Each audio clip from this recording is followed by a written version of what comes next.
नमस्कार, आप देख रहे हैं लोकमंच न्यूज और मैं हूं आपके साथ सत्यम गौर। वक्त हो चला है मध्य प्रदेश के कुछ अहम खबरों का। सबसे पहले बात करेंगे अमरवाड़ा की। आपको बताते चले कि अमरवाड़ा में एनएसयूआई के छात्रों ने छात्रवृत्ति और एमएससी न मिलने से नाराजगी जताई है और साथ ही छात्रों ने महामहिम राज्यपाल को एक यहां पर ज्ञापन सौंपा है और जिसमें बताया गया है कि बीते 2 वर्षों से एक शासकीय महाविद्यालय में अध्ययन कर रहे छात्र छात्राओं को छात्रवृत्ति नहीं दी मिली है और जिससे छात्र छात्राओं को परेशानी का सामना करना पड़ रहा है। जानकारी के अनुसार SC ST OBC के विद्यार्थियों को छात्रवृत्ति नहीं मिल पा रही है और ना ही गृह आवास का पैसा मिल पा रहा है। वहीं वर्तमान में नवीन सत्र प्रारंभ होने जा रहा है और ऐसी स्थिति में इन विद्यार्थियों की छात्रवृत्ति अभी तक नहीं आई है खाते में, जिससे लेकर छात्र बहुत ज़्यादा परेशान चल रहे हैं। कोविड महामारी के चलते बीते 2 वर्षों से छात्र छात्राओं के परिवार की आर्थिक स्थिति भी ठीक नहीं है, अतः कॉलेज के विद्यार्थियों को छात्रवृत्ति जल्द से जल्द प्रदान कराई जाए। हमने एनएसयूआई के नेतृत्व में आज शासकीय महाविद्यालय में जो छात्र छात्रा पढ़ने छात्रवृत्ति अभी तक नहीं आई है। 2 साल करीब हो गए हैं, जिससे छात्र छात्रा बहुत परेशानी का सामना करना पड़ रहा है। और एमएससी एक सब्जेक्ट है जिसके विषय में हमने पहले से भी ज्ञापन दे चुके हैं, लेकिन अभी तक अमरवाड़ा महाविद्यालय में एमएससी नहीं खोला गया है। 2100 करीब छात्र छात्रा अध्ययनरत हैं, जिसमें हर्रई, अमरवाड़ा, बडका, छिंदी, सिंगोड़ी के लोग आके पढ़ते हैं। एमएससी नहीं होने के कारण लोगों को अपनी पढ़ाई बीच में ही छोड़ना पड़ता है। सोमवार को छत्तीसगढ़ सीमा से मध्य प्रदेश की सीमा में 40 हाथियों के झुंड के प्रवेश की सूचना फॉरेस्ट विभाग को दी गई है और वहीं आपको बताते चले कि तत्काल वन अमला हाथियों की लोकेशन के साथ निगरानी में लग गया है। फॉरेस्ट विभाग के रेंजर परिवेश सिंह भदौरिया को मिली जानकारी के अनुसार उन्होंने बताया है कि छत्तीसगढ़ सीमा के मरवाही बीट से प्रवेश कर 40 हाथियों का झुंड मरवाही क्षेत्र के बलझिरिया गांव से होते हुए मलगा, टाकी, बैगरान टोला और फुलवारी टोला के बाहर छोर से जंगल होते हुए विचार कर रहा है और फॉरेस्ट विभाग ने जंगलों में निरावस्तार लोगों को सुरक्षा क्या प्रदान की है। विधानसभा क्षेत्र के छत्तीसगढ़ से सटे टाकी गांव में करीब 40 हाथियों का दल घुस चुका है और प्रशासन के मुताबिक, फॉरेस्ट विभाग के मुताबिक लगभग 20 हाथियों के और आने की संभावना है। मैं लगातार प्रशासन के संपर्क में हूं। हमने वहां पर स्कूल भवन और पंचायत भवन में गद्दे डलवा दिए हैं। खाने पीने की व्यवस्था प्रशासन द्वारा कर दी गई है।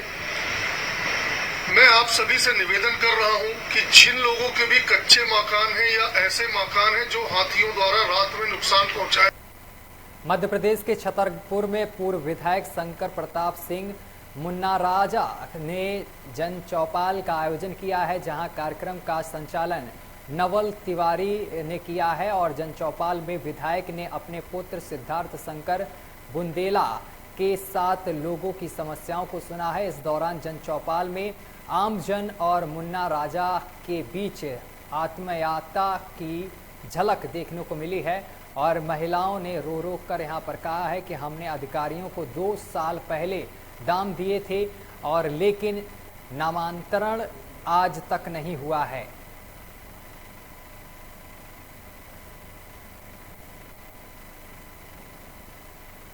और MP के हंडिया से खबर सामने निकल कर आ रही है, जहां पर आपको बताते चले हंडिया में SDM ने सर्प पितृ मोक्ष अमावस्या को लेकर बैठक की है और इस दौरान बैठक में SDM ने सभी विभागों की समीक्षा की है और साथ ही सभी अधिकारियों और लोगों को कोरोना गाइडलाइंस का पालन करने के निर्देश दिए हैं। वहीं SDM श्रुति अग्रवाल ने चर्चा के दौरान बताया है कि आगामी सर्प पितृ मोक्ष अमावस्या में सफाई, बिजली, जल, स्वास्थ्य एवं घाटों पर सुरक्षा व्यवस्था आदि को लेकर कर्मचारी समेत संबंधित विभाग को निर्देशित किया है।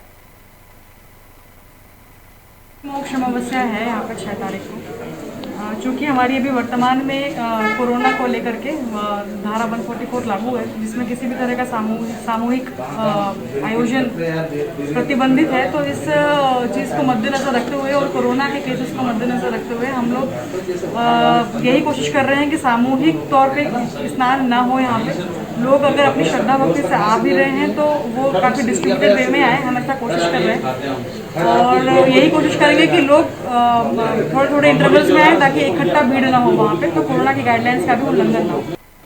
इंदौर में पिछले दिनों world book of record London की वर्ल्ड सेरेमनी और नए पदाधिकारियों का शपथ ग्रहण समारोह संपन्न हुआ है, जिसमें सुप्रीम कोर्ट की एडवोकेट और नारी शक्ति एक नई पहल फाउंडेशन की फाउंडेशन नूपुर धमीजा को world book of record London की वाइस प्रेसिडेंट की शपथ दिलाई गई है और केंद्रीय मंत्री रामदास अठावले, बॉलीवुड सिंगर उदित नारायण और गीतकार समीर अंजान ने नूपुर धमीजा को सम्मानित किया है।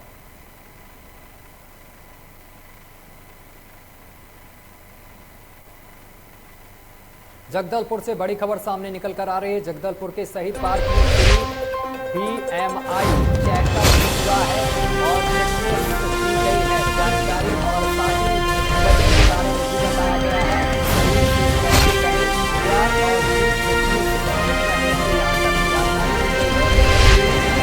BMI की है जरूरी।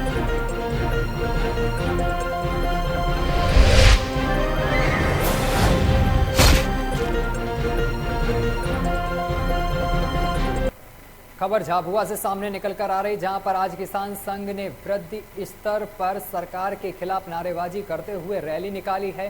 संपूर्ण झाबुआ शहर में प्रदर्शन करते हुए हजारों किसानों पर ज्ञापन दिया है और नए कृषि कानून के विरोध में किसानों ने जबरदस्त प्रदर्शन किया है। वहीं धरना देकर जिला कलेक्ट्रेट पर विरोध दर्ज कराया है और किसानों का आरोप है कि किसानों को न्यूनतम समर्थन मूल्य पर खरीद की फसल खरीदी और किसान क्रेडिट कार्ड क्षेत्र में ज्ञापन सौंपा है।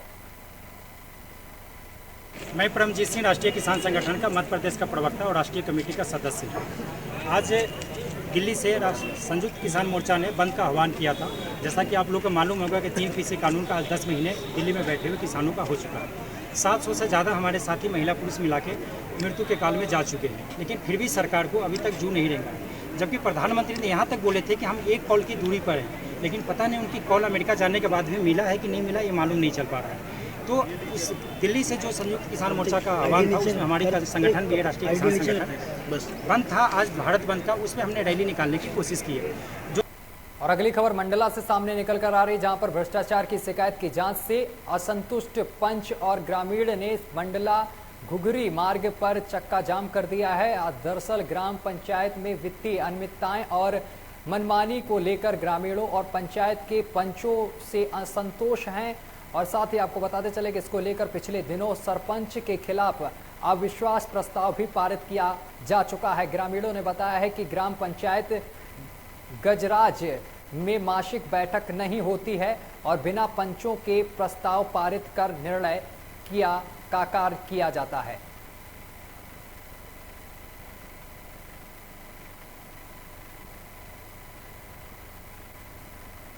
मंदसौर पुलिस ने पिपरिया मंडी में अतिरिक्त पुलिस अधीक्षक डॉक्टर अमित वर्मा के नेतृत्व में शराब दुकान पर छापा मारा है और छापामारी कार्रवाई की गई है। वहां से भारी मात्रा में अंग्रेजी शराब व बियर जब्त की गई है। आरोपी के देसी शराब बेचने का लाइसेंस था और वो अवैध रूप से अंग्रेजी शराब और बियर बेच रहा था। पिपलिया मंडी में जशवंत सिंह नाम का लाइसेंसी देसी शराब की दुकान की जगह यहां पर अंग्रेजी शराब के साथ साथ बियर भी बेच रहा था, जिसको पुलिस ने गिरफ्तार कर कार्रवाई शुरू कर दी है। ये सूचना मिली थी कि ये देसी शराब की दुकान है, यहाँ पर अवैध रूप से अंग्रेजी शराब भी बिक रही है। सूचना की तस्दीक के लिए एक्साइज डिपार्टमेंट और पुलिस डिपार्टमेंट की एक संयुक्त दबिश थी, जिसमें काफ़ी संख्या में बियर और बाकी अंग्रेजी शराब यहाँ पर जब्त हुई है। साथ ही फ्रीज़र भी मिला है, जिसको इनको नियमानुसार इनको रखने की कोई अनुमति नहीं थी। दुकानों को चेक करने का काम मुख्यतः आबकारी अधिकारी का होता है। उसके अलावा जहाँ पर कहीं अवैध रूप से शराब बिक रही थी उसमें पुलिस ने कार्रवाई की है। साथ ही अंग्रेजी शराब दुकान के पास में भी शराब मिली है, तो वहाँ पे पुलिस कार्रवाई कर रही है। ये लगातार चलती रहेगी, कोई ऑपरेशन नहीं है, ये तो सिस्टम के साथ जैसी सूचना मिलती रहेगी। और हम आम जनता से भी गुजारिश करते हैं कि आपको कहीं भी कुछ अवैध गतिविधि के बारे में जानकारी मिले, पुलिस को। मंडला के नैनपुर से लगे पिडराई नगर के थाना से कुछ दूरी में किसी अज्ञात व्यक्ति ने रात में वारदात को अंजाम दिया है। बताया जा रहा है कि पिडराई में घर से खाना खाकर मृतक संजय सोलंकी चिप्स लेने दुकान गया था और लोगों ने बताया है कि मृतक संजय सोलंकी पहले यहां पर पहुंचा है दुकान पर, जिसके बाद उसकी हत्या कर दी गई है। जिसके बाद सूचना पर पहुंची पुलिस पूरे मामले की जांच पड़ताल कर रही है और पुलिस कार्रवाई में जुट गई है। डॉक्टर साहब द्वारा अस्पताल में हमें प्राप्त हुआ, जिसमें अस्पताल में मुख्य जांच हेतु शासकीय अस्पताल नैनपुर पहुंचे, जिसमें शव को देखने के बाद शव के ऊपर काफ़ी घाव थे, जो किसी व्यक्तियों द्वारा, अज्ञात व्यक्तियों द्वारा धारदार हथियार से चोट पहुंचाकर शव को घात किया गया है, जिसका आज सुबह शव पंचनामा कार्रवाई की जा रही है और पंचनामा कार्रवाई उपरांत पीएम के लिए शव को रवाना किया गया है। और अगली खबर नैनपुर से सामने निकल कर आ रही है, जहां पर 3 काले कानूनों के विरोध में किसानों ने विरोध प्रदर्शन किया है और एक विशाल रैली निकाली है, जो कि निवाड़ी बिजली ऑफिस के सामने से निकाली गई है और यहां से होती हुई नैनपुर की ओर निकली गई है। और थाने के सामने सारे किसानों ने एक सभा को संबोधित किया है। किसानों ने मंच के माध्यम से अपने अपने विचार रखे हैं और ज्ञापन के माध्यम से राज्य सरकार, प्रदेश सरकार को सूचना दी है।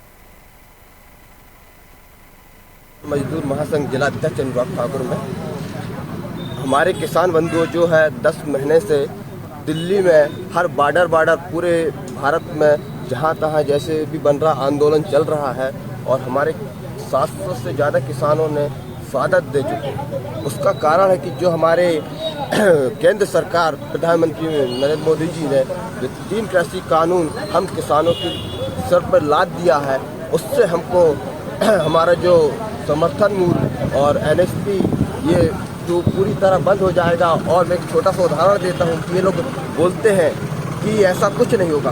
2 करोड़ नौकरियाँ युवाओं को हर साल दी जाएगी। किसान मजदूर महासंघ के द्वारा आज किसान महासंघ की जो हड़ताल चल रही है उसके समर्थन में नैनपुर बंद और रैली निकाल के हमने ज्ञापन दिया। मध्य प्रदेश के ऊर्जा मंत्री प्रद्युम्न सिंह तोमर अपने अलग अंदाज के लिए जाने जाते हैं। उनका यही निराला अंदाज एक बार फिर देखने को मिला है।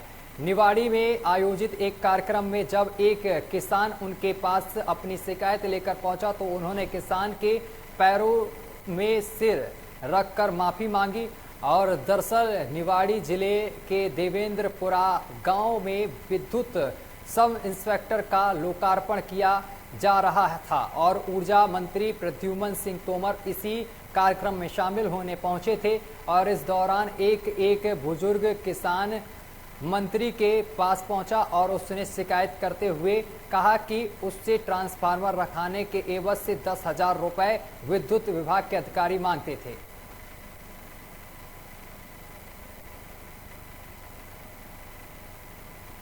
और सरगुजा बतौली विकासखंड के संतीपारा का मामला सामने निकल कर आ रहा है, जहां पर एक युवती गुमशुदा की रिपोर्ट दर्ज कराने परिजन 23 सितंबर को थाना गए थे, जहां थाने में ASI संतोष तिवारी ने परिजनों को कहा कि वह कोई सेलिब्रिटी है जिसका किडनैप कर लिया जाएगा, और जिस पर परिजन नाखुश होकर घर वापस आ गए। और जिसके पश्चात कल दिनांक लगभग 8:30 से 9 बजे के बीच उसी व्यक्ति की लाश कुएं में देखने को मिली, जिसको देखकर परिजनों का गुस्सा फूट गया और परिजन और ग्रामीणों के साथ हजारों की संख्या में NH 43 में चक्का जाम कर जमकर लोगों ने प्रदर्शन किया।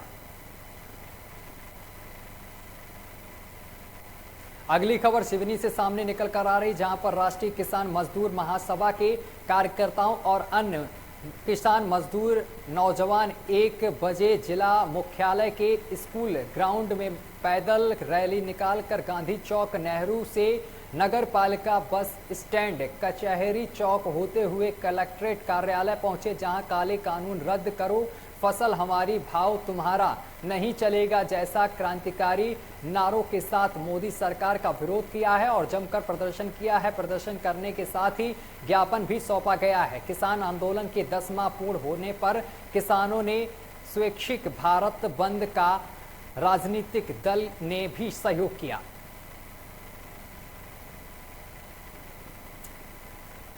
और अगली खबर टीकमगढ़ से सामने निकल कर आ रही है, जहां पर प्रभारी मंत्री कैलाश सारंग 2 दिन से नगर प्रस्ताव पर थे और जिसके बाद रविवार को टीकमगढ़ के बड़े तालाब स्थित श्री चित्रगुप्त मंदिर पहुंचे और भगवान के दर्शन किए हैं। इसके पश्चात भगवान श्री का पूजा कर सामुदायिक भवन का लोकार्पण किया है और जिसके पश्चात भारतीय कायस्थ महासभा के कार्यकर्ताओं ने सारंग को तिलक लगाकर फूलमाला पहनाई है।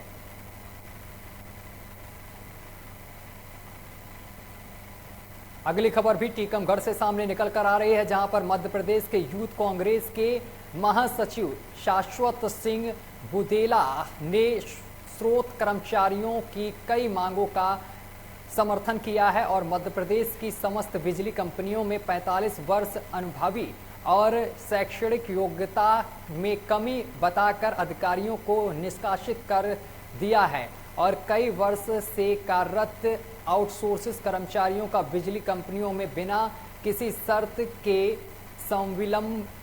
संविलियन किया जाएगा और जॉब सिक्योरिटी प्रदान की जाए।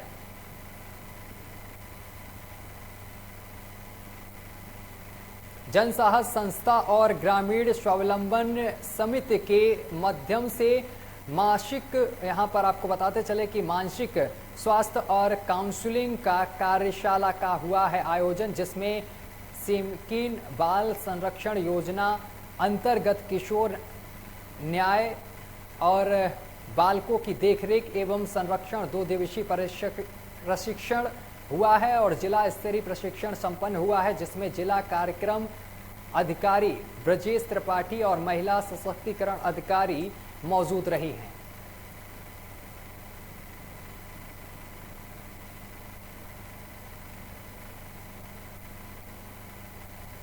और अगली खबर भी टीकमगढ़ से सामने निकल कर आ रही, जहां पर रामपुरा गांव में सोमवार को अपने ही घर में मिले थे मासूम बच्चों के शव। मौके पर पहुंची थी आपको बताते चले कि मौके पर यहां पर पुलिस की टीम पहुंची थी। घटनास्थल पर बारीकी से जांच कर मृतकों के शवों को पोस्टमार्टम के लिए भेजा गया था। सोमवार रात को अंतिम संस्कार करवाया गया था। वहीं मंगलवार सुबह घर के पास कुएं में महिला का शव मिला है और मौके पर पहुंची पुलिस मामले की जांच पड़ताल में जुट गई है। पोस्टमार्टम रिपोर्ट आने के बाद ही गुत्थी सुलझ पाएगी।